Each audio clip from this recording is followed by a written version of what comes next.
player, new game. And I don't know, maybe from a coach's perspective, he was just like threw down the notebook in the back. He's like, all right, let me show you kids how it's done. And we'll see, but we have confirmation on the roles here, though. We have Google Play Card, who was the support playing top lane, with now Nakoya, who was the AD carry, moving to support, and that is the coach coming in, Lee Dawson, as the new AD carry. So this is going to be the assignments for roles here for Pacific. We'll see if this is what they need. You're right, Return. Maybe this is the coach saying, all right, fresh start, new reset. We're going to go in with a positive mentality, and we all signed the GLHF pledge. So this is how you do it. That's how you do it, people. But taking a look at the bans, same for Pepperdine, but they added the Swain. It feels like they didn't like maybe laning against that. Maybe those team fights got a little dicey. Either way, they're respecting it. Yeah, making sure that he's not playing that one again. I wonder if they'll take the Nautilus in this phase then and take that away. But, of course, the champion pools will shift around because we'll have different players in different roles. And that, of course, will add new dynamics to this draft. But 2 shields for the bot lane here of Pacific. The Morgana Sivir. It's been a while since I've seen this combo, but it means things like the Nautilus could be a little harder to play into that. Could be a little bit harder to play, but this does now shift your bot lane priority. If you are any kind of enchanter or ranged support player, you pick that up almost immediately. That is how you go into Morgana. Like Karma probably being one of the main go-tos just to bully out. You can't black shield everything is kind of the mindset, but it certainly shows you that Pacific only want to farm. They just want to negate out the pressure point, or at least the kill pressure point that was Pepperdine's bottom lane. And I think that they're kind of neutralizing it instead of being able to go toe-to-toe with it. They're basically saying we're going to wave clear. We're going to look for some type of defensive way of making sure we don't have to like eat traps and stuff. Like Sivir basically counters Caitlyn's ability to trap her and will walk over traps intentionally with her spell shield on to get mana and just continue to wave clear. So it's counterintuitive, and Caitlyn's had to play a little bit differently than just laying traps randomly all over the place. But what I will say is it's another pushing lane. You expect the Sivir Morgana to be able to push in. You have to be willing to play carefully after that, because we saw twice in that last game Pacific overpush and get punished for it from ganks coming in from Pepperdine, who grab that Gragas. They take that Karma, like you mentioned, Return. So potential advantageous matchup in that bot lane 2v2. And this Kiana, this is an interesting adaptation here from Pepperdine. I'm really interested because this is going to be a mid lane blind pick. Kiana is what it seems like. I don't think they'll play the Gragas mid and put the Kiana in the jungle. I think it'll be a Gragas in the jungle like they had before, which was good. And the Kiana will be up against this Akali. So it's Kiana, Akali matchup in the mid lane. This is very dependent on who can actually bully the other one out with their abilities. It's very touch and go, a lot of mobility there, and landing skill shots like the Akali E and also the Kiana Q. And both of them with junglers that provide some CC, provide some damage to get those ganks coming in early. I feel like mid lane, I expect to see more action around it this time than we did in that last game. The Fizz versus Mordekaiser, we really think it's going to come in more around that level 6, but I'm not sure if I'm sold on this being how University of the Pacific is going to make its way back into the series. I still feel like Pepperdine, they have Pacific's number. They had a strong draft last game. I like their draft this game. I'm giving it to them again. I think it might be a 2-0 today. I'm going to agree with you on that. I think Pepperdine will probably win this one. I like the composition. They picked the Karma. They got the Caitlyn that was bullying. And they have the Gragas, which worked out perfectly for them. And Diamond played really well. And I don't think that shifting the roster is going to do too much good for them. Maybe it'll do, you know, it'll be like addition via subtraction of taking away a top laner that was maybe having some internet connectivity issues and having that be what kind of brings out Pacific. But I don't really want to bet on that. And I'd rather go with Pepperdine here after what I saw. Yeah, and even looking more at the rosters, I think that Pacific have definitely made some upgrades. I think they're looking a lot more at the map play of the Shen already in top lane, then wave control in the Sivir Morgana. I didn't think that was their strong suit to play around in the first place. I think this is going to be an improvement, but I don't think it's enough to get over Pepperdine, so I'm going to have to finish out the sweep here on the desk. So I've convinced you too. So now we're going to get Pacific victory. They convinced us. Oh, they convinced you. Okay, all right. I wanted to take credit, but I respect that as well. I respect it. But yeah, Pepperdine, I mean, they went 0-2 against Pacific their first time playing against them. It feels so great for this team to bounce back and take that game number 1. But we'll see if they can take game number 2 as well, as we're ready to load in onto the Rift and see if they can make it a sweep or if Pacific has anything left in the tank. And we'll see what happens here, because there was a weird level 1 that happened last time where they all stacked up in one spot instead of fanning out, and we'll see if they start going for a fan out this time for both sides. I think it's more likely. Yeah, as we can see, both teams prioritizing getting their junglers around that pixel brush. Zyrene, you mentioned last time you liked what Pepperdine did. They dropped the ward that can track if the jungler comes into your side, whereas Pacific, they had a really far back ward on their own red buff. Doesn't seem like they're going to do the same thing, but we'll see what happens here. And interesting to note, Diamond Crevasse doesn't even take a ward to start with. It goes right for that sweeper. Oftentimes we'll see junglers take the ward, drop it, and then early recall to get that sweeper, just to get some vision on the map, just to see if there's any kind of invades going in, but not opting for that. Instead, I like this too. He just waits for the ward to go down and clears it away. Gets the gold, gets the CS. Yeah, Diamond is definitely on top of his game. He is utilizing sweeper, and also the fact that when you go for the Predator for Gragas, you can get the Ingenious Hunter, and you can really start using that sweeper early, and he'll have it up again for his first gank if there are any wards that are remaining. So here's something I'm curious. I'm curious if either of you know the answer. How come he's got 2 vision score now? Is it because he spotted the ward and then cleared it? Yeah, all right. Just wanted to make sure. That's what I thought, but I wasn't sure. Well, clearly dominating the early game vision score. We're seeing Oshasi starting on the top side this time around on the Rek'Sai. Now, currently in 9-2-3, I'm curious, both of your opinions, especially you, Zyrene, jungle player yourself, and a Rek'Sai main. Is this the correct jungle pathing here? Do you like what he's doing? You can kind of do whatever you want on Rek'Sai. I think it really is path depending on where you want to go. A lot of times you go red into Krugs, into Raptors, into level 3 gank really quickly, or you go for the inverse to go to top lane if that's where you want to focus, and you go for red into Raptors into Krugs, or Krugs and Raptors, whichever one you want to do in terms of which path you want to go out. Like I level 3 gank top or bottom by clearing only red side because I don't need blue at all. You just do a 3 camp clear for level 3, but this will get him. I don't think this will get him level 3 until he does wolves. Oh, sorry, no, it does get him 3 when he does the Gromp. Yes. So then he'll go for potentially a gank. It's the 2 buff. Make sure he doesn't get counter jungled. And might find out Diamond Crevasse. Well, he will now. Diamond Crevasse shows in the mid lane. I carry buying time as the Akali, but with the sweeper, the body slam does go in. Oshasi trying to return that damage. Gets a good chunk onto Santomasi. Gets the flash out of the Kiana. Ignite. Barely not enough. Santomasi gets out. And it's the slight hesitation that actually cost iCarry in that trade. He had the passive auto attack queued up with the E Shuriken already landed on top of Santomasi, but doesn't take the E until the passive is already gone. And that little bit of extra damage would have gotten him the kill. And it's actually a point I was bringing up last time, and then we got like a fight in the top lane or something. But this is the first time that these players are playing here on our ESL stage, or at least on the broadcast. So I have a sneaking suspicion that some nerves might be starting to work their way in. That's actually a bad black shield and also spell shield that came out there. So now they're kind of relying on. Is this the invisible boomerang? Oshasi's here, trying to get onto Windchill. Ooh, good speed up from Dragon King. Gets Windchill out. That's kind of where you overcomplicate it and you manually unburrow. You just right click on the person and it'll do it for you when you can. If you right click on somebody, it will never unburrow you and not knock them up, right? If you manually hit it, if they aren't next to you, you miss them, right?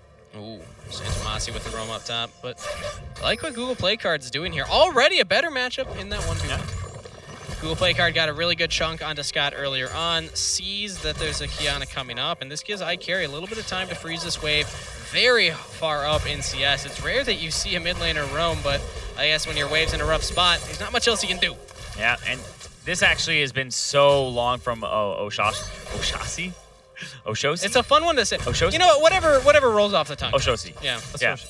From Oshosi, the thing that I've noticed is he hasn't done any of his jungle besides those 3 camps, and he's been heavily punished for it now. Diamond is going to be able to take away both of his topside camps and really put him behind. And now he's going to show up, and Diamond will be almost level 5, and we'll have a level 3 here for Oshosi. Yeah, he was spotted out, so Oshosi says, "Get out of my jungle. What are you doing?" Can take out this Krug, but you're right, nothing else on the top half. Can't even go for that scuttle, so you got to take the long path down to the bottom half of the map. And when you do this as a jungler, this is actually doubly effective, because what it does is you take away experience, you take away camps from the person, but you also know they have nothing to do on the top side. They literally can't do anything on the top side of the map. If you are clearing your top side, you're like, all right, bottom. He has to go bottom side if he wants experience. He will be doing his Wolves, he'll be doing his Gromp, and he may be ganking bottom lane or backing that. So you basically have these windows where you know he's not going to gank top side. If he does, then you can really counter. Look at this roam from Nicoya, though, walking up all the way to the mid lane. Oh, holds the binding, but still misses. No flash available on Santa Masi, but still has the mobility to get out of that one. And Ignite burned. That's 2 Ignites that Santa Masi has survived. Yeah, this isn't really looking like an optimal matchup here currently. Of course, Kiana naturally wants to get towards the lethality, gets the Moby Boots, and then roams away in the lane. But that's going to be really hard to do, because when you're already so far down... Scott could go for the all-in here, has Call the Forge God available, but you got to watch out for the taunt that can stop it. And also, there's a big wave there. Google Play Card really knows how to trade on this Shen. Like, you notice that he was just immediately, all right, I got knocked up, I got hit, and he's just like, I got to get 2 hits in back, or else I lose that trade. Is able to get those hits. Turns it right back around. Might even look for more. The taunt I think he might get him. Scott's in trouble, and a solo kill first blood for Google Play Card. And look at the item difference. I think that was actually in the Ornn's inventory when he killed him. I could be mistaken, but I think he crafted that with his passive. That is tough to watch here, but beautiful from Google Play Card. Ooh. Yeah, that's knowing how to play the Shen. It's utilizing not only your defensive shield, but also the passive auto attacks to really lay that damage in. And if you don't play against a Shen normally, that kind of damage will often surprise you. The passive and Q chunk for way harder than you're used to, especially on, like, quote-unquote aggressive top laners. And now that he's able to start stacking on top of, I expect especially some wave flare coming in soon, that you can start pushing at that wave, look for the ultimates, and not only be that damage from the top lane, but now you got to start playing the map. Yeah, and keep in mind, Conqueror early and all those stacks that you get on this Shen, very different than, you know, previous Shen builds where you would go for something that didn't always do damage, more of like a grasp sometimes. That did give a chunk, but not to this type of sustained damage. Even Ciaz has the Tiamat now, so suddenly Google Play Card should be able to push in Scott, something that we haven't seen University Pacific able to do. But here's the 1v1 in the mid lane. iCarry in trouble. The Predator gang coming in from Diamond Crevasse. All he needs is the explosive cast, and that will pick up the kill. He kind of got juked there, I think, because he didn't see the turret shot anymore, and I think he already thought he took it. But they did get a second turret shot off. It was flying at him. It might have just, you know, had a draw distance where it no longer shows it. And he juked him into coming back in for a second. iCarry getting outplayed, losing the flash feels really rough against the Kiana, giving up that kill. Yes, Kiana didn't get the gold for it, but you no longer have that defensive summoner spell available. And still without the Hextech Gunblade, do note that even in the early game, Akali has a really long ultimate cooldown. So that's a big window now that Santa Masi doesn't really have to worry about too much coming from the Akali, that you can maybe look to roam or catch up a bit in the CS. Google Play Card has to be careful here. Call the Forge God is used, and now Diamond Crevasse is coming up for the gank as well. No Predator, but might not need it. The flash used earlier, but jukes the body slam. Don't know if you're escaping this one, Google Play Card. Oh, the taunt forward, but Scott is able to flash and take that kill. Yep, Scott able to pick that one up and get revenge for the previous kill, and now Diamond helping him out. And I think that's exactly what this Gragas is doing, is just making sure everybody has been helped. And we'll see if Carry's actually going to try to jump on him here. I'm Still wondering has what flash. he's going to wait for. He's just giving it some time. He knows that he's there, but Diamond Crevasse, I think he might have smited early there, but he's going to walk right into this Akali. The Shroud is down. Diamond Crevasse could be in trouble. Gets towards his mid laner, but is the burst there for iCarry? Doesn't have that item completed. Flash still available, and Santa Masi does play backup here. Lineback rather. iCarry. Oh, there's the Shen ultimate coming through. Stand United. Can they turn this onto Santa Masi? Now the taunt doesn't quite connect. Santa Masi trying to run away, but yeah, that's what the River Scuttle will give you. That extra move speed gets him to safety. Oh, I think if they were going to plan something like that, they could do the double ninja where you W on the Akali, and you also make sure that you have the Shen ulting on you already. I think that might have been way too early of a Shroud. I don't know how much energy he actually restored with that. right? And on top of that, now that you even look at the aftermath of that play, you now not only have the disadvantage in the mid lane, now giving CS back to your direct opponent that you're pretty hard stomping, but now you also lose the State United for still 3/4 its duration, but that does now allow this kind of window that Pepperdine can make a cross-map play. There's no TP available. Diamond basically has to run the map right now. And I believe the Dragon might have been taken during that exchange as well. We saw the observers noted the pit with the control ward in there, and yeah, no Dragon there currently. So looks like Inferno was picked up here. I would assume my money's on Pacific. Yeah, you think Pacific? Yeah, thank you. They had the push. We're assuming that they would have been able to clear that one out. Also, we were watching Diamond pretty much the whole time. Yeah. The enemy jungle in the top lane. And when he shows himself top and the Akali goes after him, I think it's a really great play to go for that Dragon. True. And they have a lot of control wards down there too. So yeah, Oshosi has been doing a good job of staying active, even though he's been missing out on some farm. Diamond has kind of been out jungling him. I think he's trying to look for these ganks and involvement in the lane. Now these are fun tunnels. Oh, Santomasi really far forward, just nowhere to go. Supreme Display of Talent does not keep him alive and will fall. Yeah, these tunnels, you got to clear these out at some point. They get very deadly because they give Rek'Sai so much mobility. Even that one that is entering the mid lane is super, super risky to keep up, because it means that even if you're halfway through the mid lane, they take the tunnel and then they E on top of it afterwards. So they get 2 uses of their E to enter the lane.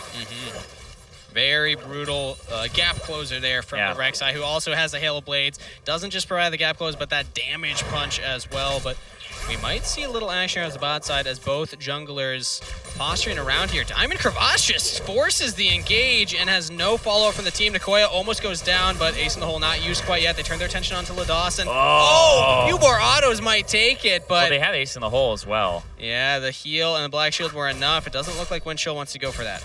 I think the initial idea from Windchill there was I already knocked down the Morgana solo. If I knock down the Sivir as well, Ace Null's got to kill somebody. But the heal comes through, heals the Morgana just up above the threshold that it would kill. So that play does end up fizzing out. And as there's still no drag on the bottom side, it is kind of just a play for play's sake, trying to get they're going to try to go for the kill. Yeah, Call the Forge got used, locking down Google Play Card, flash forward by Santomasi, and an easy pickup. Yeah, it's a quick response, and that's the kind of roaming you want to see out of the Kiana. The Boots of Moby aren't up just yet, but you already have the Tiamat. It is the idea of just shove out that lane, go somewhere else. Akali can have fun with her farm. I'm going to have fun getting my Ornn and whatnot ahead, and Pepperdine are still... TY for leash. iCarry's like, yeah, thanks for that one. I'll take the fight. He Flashes the wall, knows that there's no flash either, and Santomasi caught out. Going back to that mid lane. That's an instant punish there from iCarry, and that's kind of the thing that separates players, you know, as you get higher and higher in elo, is what's their punish game like? As soon as he goes top, you see his items, you're like, okay, I bought Gunblade during that time, and then you find him and catch him on that Scuttle Crab, you're like, oh, you made a bad choice, you should have just backed. The Scuttle Crab doesn't even get it. Then he's like, all right, well, you flashed and ulti top, so I'm stronger than you currently by a good margin, and I had purchased. There's no way he's winning that fight, and that's why you saw iCarry all in for that. Even if somebody else was there, he still would have been able to get that kill. And that's going to pay dividends, because now you have the Herald. You can start throwing your body weight around a little bit more. Here's the ultimate down to the bottom side. They're trying to rush in with On the Hunt from Sivir, getting that move speed, but now the teleport's coming down. LaDawson's got to be careful. Google Play Card has the Black Shield. She's stuck in the alcove. But Morgana's in the alcove. Nowhere to go. They should take down Google Play Card, but flashes? Is the taunt going to be up in time? It is. Does get further under that turret. Can you survive? Just barely. No! The Ludensprock takes him down. But look at Nicoya. Does take the long route around the alcove. Now Oshosi and iCarry are here trying to turn around the fight. Oshosi goes deep, but there's just no finish here for the last tick of damage. The ram comes through and takes him out. iCarry, the only one alive. Are you actually going to try and mount this defense under turret? It's a 4v1. iCarry full health, has the completed item. Yeah, I don't think that Pepperdine want to take this. Yeah, that was, oh man, that was bad. That was really bad. Like, we're going to watch this one more time. Misses that, gets the shield, actually stops his own ultimate from going off on Nicoya's side. Then goes down bottom instead of with his team. Does get a root. But then it's a good knock to the side from the Gragas. And back wait. more action here. Dragon was started up here. Looks like by potentially Pepperdine. They had that control ward there, but University of Pacific, they run right to that objective and say, get away, shoo, shoo. Pacific do need to be really careful, because if you give away too much more here, you're trying to enable some very big numbers, but... Karma's dead. Oh. Karma is dead. Yeah, Karma's dead. Karma. That checks King out. went down during that skirmish, and now it looks like 4 members of Pepperdine, Oh, here we go. or Pacific rather, grouped at this dragon. Diamond Crevasse looking vision. for the steal. Oh, the Supreme Display of Talent goes through, but over the wall a little too early. Means that the dragon is secured by Pacific. A little too early. Kiana, so good in those dragon fights because you just saw the way that the just Supreme Display of Talent actually works on it. Just completely encompasses the pit. But they didn't have enough people to actually fight that. If they had, it should have gone for a different approach, but they just don't have the vision. Their vision game on the bottom side has been pretty weak this game, and I think that's because the mid lane, we've seen Carry roam, control that lane, and be able to make sure that his lanes can just spend their control wards on these river sides. And comparing this composition to last composition, I like iCarry on the Akali so much more than the Mordekaiser. The Mordekaiser felt more like... I mean, it was a strong pick in the composition, but I just don't see a star player on that champion. Akali's something that you can outplay, you can really make chaos happen, and it's working beautifully for Pacific. And in a team fight situation, it's much simpler to really get the maximum effect out of your ulti ability. There's so much outplay from when you're against the Mordekaiser, whether it's a QSS, or just being able to avoid damage for that long. Akali, if you are razor focused on who your target is, you can really make a difference. Right now, the target is Scott on the top lane. Call the Forge God's available, but you gotta imagine Scott's going down here. Doesn't even land it onto Carry, and the Akali will pick up a 3rd kill. Yeah, but meanwhile, elsewhere on the map, it looks like Oshasi did fall on the bottom half. Yeah, it looks like we had a roam from Santomasi. Trying to make the most out of this Kiana and not let iCarry out-roam the Kiana here as... Oh, that damage return from Diamond Crevasse. Wow. Yeah, he actually just stacks full AP, which is pretty much the Gragas build now. Oh. Right here, the Stand United coming through, I think. Oh. And Pepperdine bit off more than they can chew, and the double taunt from Google Play Card, the hero that Pacific needed, earns that kill. Sometimes you just have to leave your buddy behind, and Dragon King, shout out to him, but he was too good of a friend. That's good for this world. That's like the friend that's always like, no, you go flirt with that person. I'll wingman you. I'll wingman you this time. Never taking it themselves. But here we go. Under the turret, Diamond Crevasse trying to defend and actually does get one returned on a Google Play Card. Yeah, finds one thing. Here comes the roam. iCarry's back on the back side. No ultimate available, though. But he's looking right for Diamond Crevasse. The CC's able to disrupt some of that. The drink. Oh, here we go. iCarry with the flash. Picks that one up. Now has to get away, though. Santomasi with the Serene Display of Talent. Doesn't lock anyone down, but it looks cool. They are able to take down iCarry. Nikoya running away. Santomasi, there's nowhere to go. Does this recall finish? Hey, look at that. Ladawson at least gets away. Yeah, and it's been a super interesting game because even though Pepperdine are up in gold and have been up in gold the whole game, Pacific seem to have more freedom in their map movements currently because of the pressure that they've had from the mid lane. And I don't know what this game is going to look like in a few minutes when the Orange starts giving people masterwork items and the vision might start evening out. But I think that's the big advantage that Pacific have and why they've been able to stay in this game.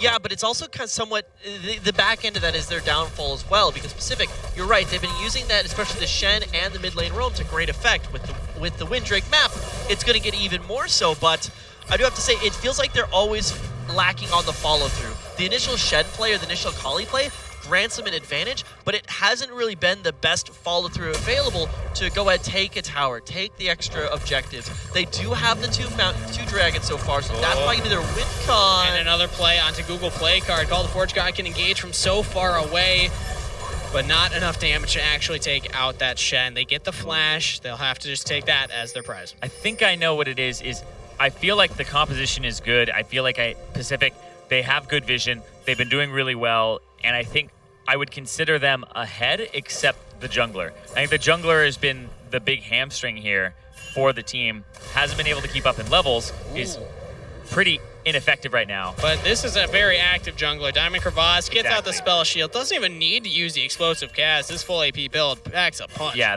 like normally I'd be like, okay, Pacific are in a superior position. They'd be able to control more things. But the jungle is such an important role now. It's even more important than it was before because there's no catch-up experience. As soon as you fall behind, you are staying behind. And it's going to be so hard for Oshosi to actually affect this game. And on Rek'Sai, her early game is where you really are supposed to shine.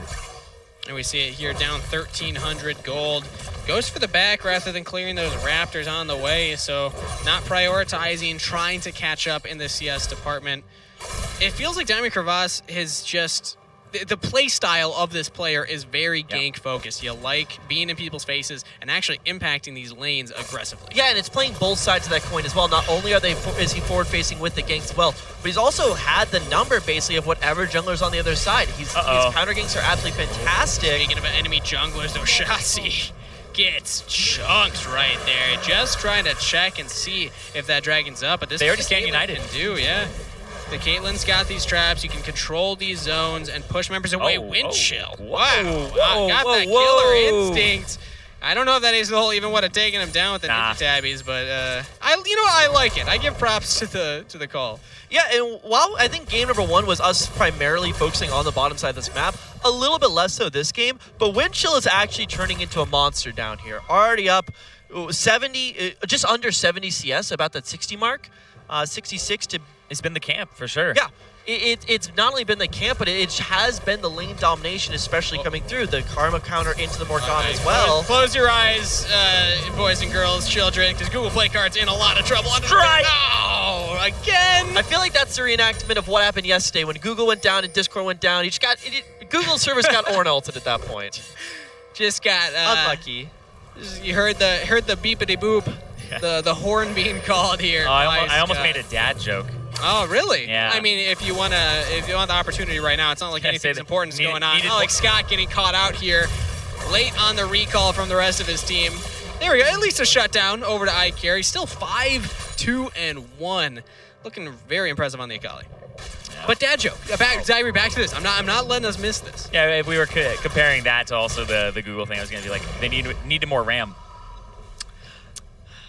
Okay. Just download more RAM. Okay, Boomer. Sorry, that meme's dead too. I can't even bring that. It never stops. It never stops. It really doesn't. I have to like emotionally recover from that one. But it worked. I'm surprised. Production had a sad trumpet. I'm sorry. They did, yeah. They didn't play the sad trumpet noise. Maybe they'll surprise us with that later. No more jokes. No more jokes. Now I'm just scared. See, I'm just jealous because my brain doesn't think fast enough to think of those puns. I'm no freak. Now my brain thinks of that instead of important things. Oh. Yeah, that's... See, I'm over here doing my taxes in my head right now. See? Yeah. Exactly. You don't need that giga brain. And I'm over here like, RAM. Return, what are you thinking? Are you thinking about this game? Do you want to tell us about your social life? Like, what's going on? How's it going over there? Yeah, I'm doing fine. You didn't have to ask me about that, man. Anything else? Come on, dude. Doing better than Scott right now. All right, how about iCarry in the 1v1 against Scott on the bottom lane? This is what the Akali's able to do. Look at the 2 items completed. Got those boots. Scott, though, looking to turn it around. The rest of the team is backing him up. iCarry's taking way too long to take Scott down. And now, where's the retreat path? Flashes away, goes into the zone. He has only to die immediately. Yeah, it just took too long. Ashasi! The tunnel, you can even see that the tunnel's a little shorter than a normal tunnel. It's okay. Well, they're going for the Baron. Down. Scott has TP. Yeah. Carry went down. Still 25 seconds on that timer, but they're surrounded. They're surrounded. Teleport coming in. Scott there. No ultimate, but he's that front line. He's that tank buying time as Oshasi goes down to the rest of the members. And look at Scott in a 1v3 just pushing Pacific away. They got nowhere to go but back to their base, running as fast as they can, but Google Play Card might not be able to get far enough away. There's the ult coming through from Gragas. Maybe ace in the hole. Spell shielded by LaDawson, but still Pacific, they tried and they failed for that Baron. And that was the play where Pacific were under pressure. They saw multiple members on the bottom side of the map, but they just moved too slowly. Nobody really here is equipped to take down that Baron. It ain't the Akali, it ain't the Shen, and it for sure ain't the 1 item Sivir. And with that deficit, they're going to go further into debt. they're potentially going to lose this Baron, and that is going to sting, thinking that if they lose this game, they're out of the whole series. They are still taking a decent chunk here, and iCarry is in the neighborhood. Call the Forge God goes out, but the Black Shield used early, so Baron will go down. iCarry looking for anything that he could do to turn this play around, and they're still hunting. On the hunt, not available to speed them up. Karma speed boost to get them away. I think that Pepperdine are out. There we go. They get the Baron. Yeah, and actually, I want to almost think that Baron was not possible because we're on the Wind Rift. Because the Wind Rift is up, there is more movement speed in the jungle for the opposing team to come and join. Now, I'm going to be honest, I don't think even that would have been the difference between whether or not they get this Baron, but it might be the difference between whether or not they're able to retreat. But once they're locked in this corridor, stuck between a rock and a hard place, they get absolutely demolished. And Scott is just so beefy on that front line. He's done so it's much. either rock or the hard place. He can be both, but wait, anybody dead? Nobody's dead. The dragon is up. Looks like Pepperdine were trying to catch out members of Pacific a little too far forward, but now with no supreme display of talent, it's going to be a little hard on this team fight. They still want to go for it. Call the Forge God lands onto 2 members, but Google Playcard taunts 2, trying to be that front line. They almost take down Dragon right away. They will get Santa Masi. The trade of kills mid laner for jungler, but iCarry's just causing chaos on the back line. Still alive, still healthy, but locked down now. They can't take down Windchill, and the Caitlyn is the damage of Pepperdine. Double kill coming in for Windchill. They should claim this dragon. Yeah, this will be that dragon for him. And honestly, objectives fall so much slower because of no more Mountain Drakes giving you true damage. People really have to have that time to do objectives like the Baron. And because Pepperdine were able to get that Baron, reset, and get back out on the field, they're able to contest this. Yeah, exactly. And during this fight, the whole thing is just focusing on Windchill on the backline, still having just so much HP, so much safety rather, and Scott on the front line. He has a lot of the stat, and that is going to be HP. And you can see good open there to cut off, but LaDawson, iCarry's folks on the front line. You find the jungler, of course, but nothing is coming into the backside. Nothing gets him until it's too late. What and it's the? an absolute crit to the face. LaDawson is critting Scott for 96. Really? Yeah. That is a lot of hilarious. armor on that Ornn and not a lot of AD on that Sivir for sure. Well, I mean, also keep in mind, there is one Mountain Drake. No, it's not. This is Wind Drake. All right, my notes are wrong. I've got like that there. Okay, that was a Wind Drake that just went down. So ignore me. But no, you're right. I mean, the Ornn item stacking, 2 Ornn items completed already. That's a heck of a lot of armor. And now back to the Dragons, I wanted to say. Pacific's main win condition, I felt, especially once Baron went over, they need to find a way to get onto that Dragon Soul and eventually the Elder Dragon. With the fact that Dragons 3 and 4 have fallen the way of Pepperdine, that just completely cuts out the opportunity, because now you're thinking it's going to be at least 10 minutes until you get the Dragon Soul if you get these next 2 fights. Baron's already in the hands of Pepperdine, or just recently was in the hands of Pepperdine, so you don't really have control of this game. And now you need to find some massive misstep from Pepperdine in order to actually take one of these fights. You need to kill Windchill. You need to find something, because you can't just rely on the neutral objective game to win you now. Yeah, and just the difference in terms of the ADs has been incredible. I know that I pointed out the jungle difference, but I think that has trickled over to the bottom lane, where Windchill has done an incredible job of using the advantage he's been given, and you can see it in his items as well. He's already got 3 completed items plus boots, and he's got a crit cloak to put him at that one sweet spot. And then you look at the other side, down 100 CS, almost the inverse score line, and you see that he's got 1 completed item, boots, and then like parts of another one. He's in full item, 2 items behind. So Windchill absolutely has Flame Horizon LaDawson. So when I'm looking at this, I'm thinking iCarry needs to have Windchill be that primary target. Like Returned was saying, in these team fights, you have to kill this Caitlyn if you want to do anything else. But that's what the Caitlyn can do. Just runs them down, autos them to death. Nicoya will fall as well. It's going to be a 3v5 defense, and it seems like Pacific just want to go forward. iCarry goes into the Zonias, had the Shen ult available as well. Can they take down Windchill? No! Caitlyn still alive through all of that. And it looks like Pepperdine are going to make this a quick 2-0 victory. They're pushing onto the Nexus turrets. They still have a few minions here. They should be able to take this down, and they're heading to the finals. Woo! Pepperdine, they got 2-0 during the regular season round robin, and now they have done the sweep back. They have clean swept Pacific, and they will move on to the finals. And I think that for Pepperdine is massive, because when you suffer a defeat and it's 2-0, you have to be able to shrug it off. You have to come in, conquer your demons, and they didn't just conquer them, they smashed them. One of my favorite sports psychology quotes of all time, I forget who said it, but it was, if you're ever down in a series, always think, hey, they won 2 games in a row, we can win 2 games in a row. It's not that hard. So I like seeing that mentality from Pepperdine coming back here and just clapping back in 2-0 fashion against Pacific. I mean, we were thinking Pacific was favored here. Yes, it's unfortunate in that game, too, they had the roster swaps around due to connectivity issues, but honestly, I feel like they looked better for that. Yeah, the top lane looked a little bit better. The AD role, which is the one that the coach was subbing into, was one where it was like, okay, it didn't look that convincing on it at all. It looked like he was mega outclassed. Maybe in the future, it's like, okay, does he play support and you just leave the AD on his role? I think that was maybe an overcorrection. You want the person who's coming in to be comfortable, but you don't want the rest of your players to be uncomfortable. Yeah, having the whole team composition built around that Sivir with the Shen, with the Morgana, didn't work out for them at the end of the day. But to talk more about that victory here for Pepperdine, we're going to send it over to Returned, who can break down one of the key moments. Thank you, guys. And, of course, it was a fantastic effort out of Pepperdine. Pacific had a little bit of a comeback in game number 2, but it wasn't enough to come all the way back.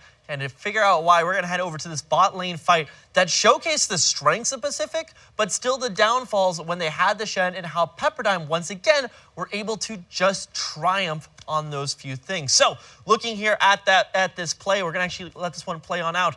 This was one of the big points where you have this engage coming on down, Morgana ulting in, doesn't quite finish out.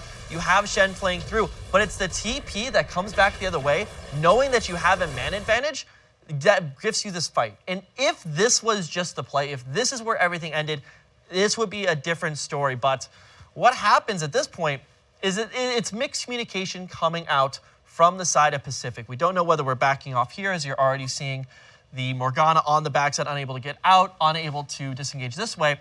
But it's not only that this fight's happening on the bottom side, but looking over at the mid lane with what's happening, you have a Rift Herald drop in the mid lane, but nobody ends up following it up, because the call from Pacific is come down. It's the inability for them to call off some of these bad plays or set up the good plays at the start, as you will see as we play this one out, that really cost them here. And Pepperdine, I have to give them credit. Despite the fact their members roaming down, they are confident with this play. They keep on going forward, and by the time that the backup arrives, there is nothing left to fight for, and this turns a situation that could have been responded to very quickly into just a huge loss for the Pacific side, as Pepperdine is able to find these things out. A little bit of a misplay on the Rek'Sai ultimate, I believe, but either way, you now have every member. Nobody grabs the gold in the mid lane. Kiana's already pushing up to grab gold the other way, and Pepperdine basically get absolutely everything they could have possibly wanted. Perhaps an early Christmas present going from the way of Pacific, but that will knock Pacific out, and Pepperdine move on to our grand finals. Back to you guys on the desk. I think it's important. I didn't even notice that Rift Herald go down. If I'm being completely honest, it felt like that was a good counterplay from Pacific that they could have gone for. And it's just knowing that. It's like, when do you group up and go for the fight? When do you make a counter map play with something like that Rift Herald? Always hard to know in the moment. Yeah, because then you want to pull them away from their play and make your own, right? It felt like, I think you hit it right on the head, that it was not a good kind of display of how to play a team fight, especially in terms of your timeliness to show up to the team fight. No teleport, stuff like that. I think the Stand United was used right before as well, maybe even to go to the mid lane, but the Rift Herald was not followed up, and that's a lot of gold because plates still were up at that point. People were still, level 10 to 6, and I think they really did miss that window, and that's something for them to review and, for next time to kind of look at and say, all right, we need to make our own plays, not just react to the other person's. And Santamasi was also able to push out that mid lane again, so I want to give props out to that mid lane player for understanding, okay, I'm going to try and catch this while my team's doing something elsewhere on the map. But make sure that you join in on the fun. Again, you can do the Grubhub challenge by voting on what food we get to eat, but make sure you also follow ESL Collegiate on Twitter so that you can stay up to date on all ESL Collegiate action going forward. That was match 1, Pepperdine versus Pacific, but we got coming up next, University of San Francisco versus University of San Diego. You're not going to want to miss it.